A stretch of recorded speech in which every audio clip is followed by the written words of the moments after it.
По околу 1 час поранешниот премиер и актуелен председател на ВМРО ДПМН Никола Груевски го напушти кривичниот суд.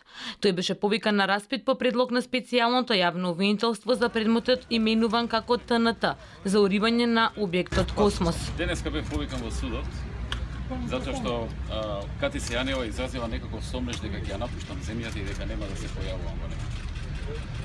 Не знам дали некој во државата верува во такво нешто дека ќе ја напуштам земјата и нема да се појавувам, но како и да е, се гледа дека специјалното јавно обвинителство прави чекори кои што се нарачени и дека тоа веројатно го посакува да се случи нивниот нарачател, кој што во неколку наврати изјави дека не ги признава македонските судови.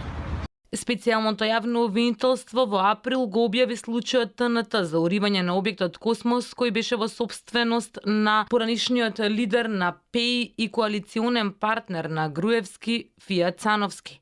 СЈО тогаш образложи дека од прибраниот доказен материјал произлегувало дека Груевски како нарачател и поранишниот министер за транспорт и врски Милејан Акиевски со цел да му се одмаздат на Цановски која напуштил коалицијата, го поттикнале градоначалникот на Газибова Тони Трајковски да стори кривично дело. Во овој случај истрага се води за 3 лица: Груевски, Јанакиевски и Тони Трајковски. И СЈО поднесе предлози за определување мерки на претпазливост.